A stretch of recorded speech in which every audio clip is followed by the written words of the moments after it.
आस आज आम जीवविज्ञानर एक जरूरी प्रसंग उपरे चर्चा करिबा जे प्रजनन किपरि भाव कोशीय स्तर में काम करे। यह ही हेउची आज आमर प्रसंगर आलोचनार विषय। साधारणतः भाव में कौनसी जीव संस्था बढ़िबा पई सेमानक मध्यरे नूतन कोश तैयारी हेबा नित्यांत आवश्यक।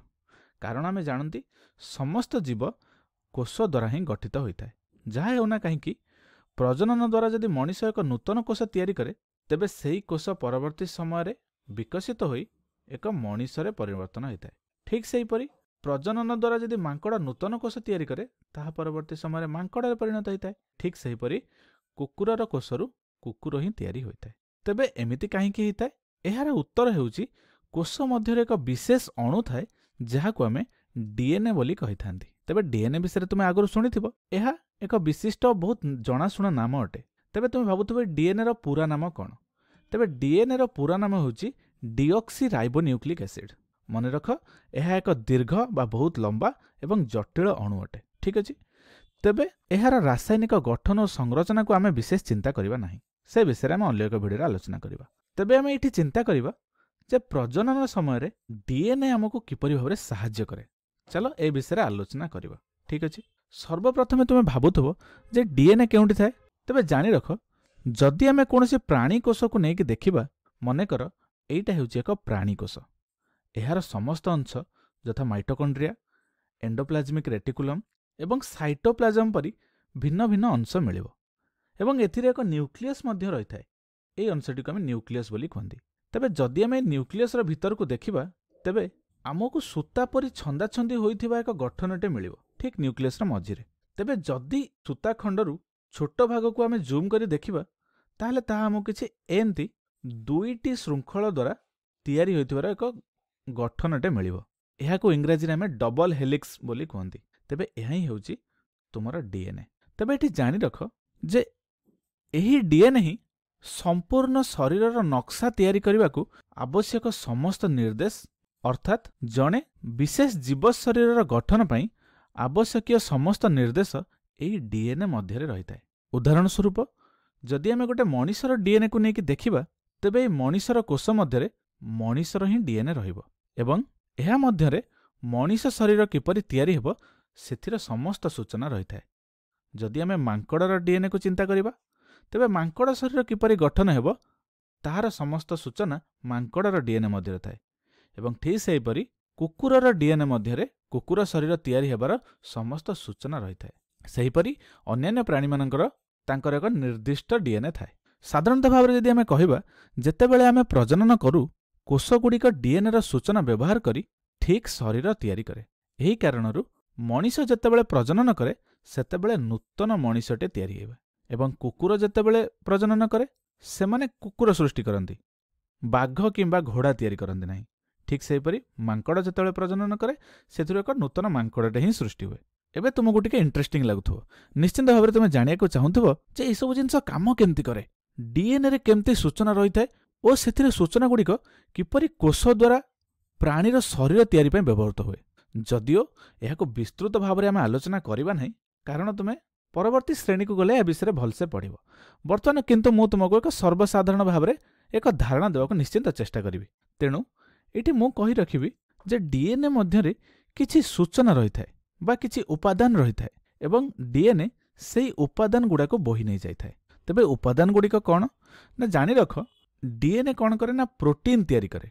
तो ये प्रोटीन तैयारी करिया पई जहाँ उपादान गुड़िक जरूरी डीएनए सेही उपादान गुड़िक रखि थाए। तेबे तुम भाबुतो प्रोटीन पुणी कौन? प्रोटीन हेउची मध्य एक अणु एवं सेमाने जे कोनोसी जीवंत शरीर तैयारी करिया पई अत्यंत आवश्यक। उदाहरण स्वरूप तुमे पूर्वरु जानिथिबो जे प्रोटीन गुड़िक कौन करे हमर मांसपेशी तैयारी करिया पई आवश्यक अटे। तुमे जेतेबेले जिम जाओ जिम ट्रेनर तुमको प्रोटीन खाइया पई कहे काहेकि ना एहा द्वारा हमर मांसपेशी गठन होइथाय। किंतु प्रोटीन एठी कौन करे ना विभिन्न प्रकारर थाए। एहार अर्थ जदि आमे मनीष शरीर तैयारी करिया पई चाहंती सेथिरे एक निर्दिष्ट धरणर प्रोटीन आवश्यक। जदि आमे एक बिलेई शरीर तैयारी करिया चाहिबा तेबे सेथिरे अन्य धरणर प्रोटीन आवश्यक। तेबे एही सब कारणरू मनीषर डीएनए रे मनीष तैयारी करिया पई आवश्यक प्रोटीन तैयारी करिवार उपादान गुड़िक रही थाए। एवं सेहीपरि मांकड़ कुकुर बिलेई एमानकर डीएनए रे सेमानकर शरीर प्रस्तुत करिया पई निर्दिष्ट प्रकार प्रोटीन रही है। साधारणतः भाव में जदि आम कह डीएनए कौन करे यही किसी उपादान गुड़िक कोष गुड़िक दे आवश्यक प्रोटीन गुड़िक तैयारी हुए जहाँ फल एक निर्दिष्ट शरीर सृष्टि होबारे सहायता करे। किए करे ना डीएनए करे। ठीक अच्छे। एवं शेष में अत्यधिक मात्रा रे प्रोटीन प्रस्तुत होई समग्र शरीर तैयारी हो जाय पारे। तेबे एठी गोटे छोटिया तथ्यटी आम आलोचना करने जरूरी कौन ना डीएनए अत्यंत दीर्घ होता है।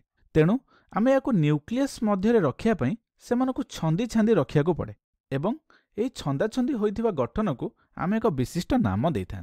तेबे यह आम कौन कहते क्रोमोजोम बोली कही था। ठीक अच्छे। ये मो क्रोमोजोम किसी लेखु ना कारण आम क्रोमोजोम विषय में एक निर्दिष्ट भिडियो विशेष भाव में आलोचना करवा। तेबे साधारणतः भाव में कह गले जे डीएनए गुड़िक जिते छंदा छंदी होइके थांती यह आम क्रोमोजोम बोली कही था। ये क्रोमोजोम तुम्हें आगुरी विभिन्न जगह शुणिथिबो। तेबे ए सब जिनस आम बुझीपारे। तेबे एपर आम देखा जे प्रजनन बा जननर अर्थ कौन जे आम पूर्व आलोचना कौन कले ना जनन द्वारा कोष गुड़िक कौन करे निज अंशर एक नकल तैयारी करे एवं से नकल तैयारी करिबार किए साहाय्य करे डीएनए साहाय्य करे। तेबे डीएनए र नकल को आम जनन बोली कहबा। तेबे यार अर्थ होउची प्रजनन द्वारा बा जनन द्वारा एक जीव शरीर सफल भाव में पुनरुत्पादन पाई एक कोष को तार डीएनए र नकल तैयारी करिया को हेबो। तेबे आम कौन जानले ना कोषीय स्तर रे एक नूतन जीव तैयारी करिया पई डीएनए र नकल हेबा नित्यांत आवश्यक। तेबे ए डीएनए र नकल किपरि हिताए या किपरि काम करे तेबे या बुझिया पई चला आउ गोटे कोष को लक्ष्य करिबा। वर्तमान देख ये होउची आउ गोटे कोष जेतेबेले एही कोष निजर एक नकल तैयारी करिया पई प्रस्तुत हुए सेतेबेले तार डीएनए प्रथमे निजर एक नकल तैयारी करे एवं कोषरे डीएनए र नकल तैयारी करिया पई विभिन्न सरंजाम रही थाए। सेपरि भाबरे डीएनए निजर एक नकल तैयारी करनिए एवं तापरे कोष विभिन्न कोष अंगिका गुड़िकर नकल तैयारी करिथांती। जेतेबेले समस्त नकल तैयारी हो जाए सेतेबेले कोषटी विभाजित होई दुईटी नूतन कोषरे तैयारी होता है एवं प्रत्येक कोषरे समान संख्यार डीएनए थाए। तापरे एही कोष गुड़िक पुनश्च दुईटी नूतन कोषरे विभाजित हो चले।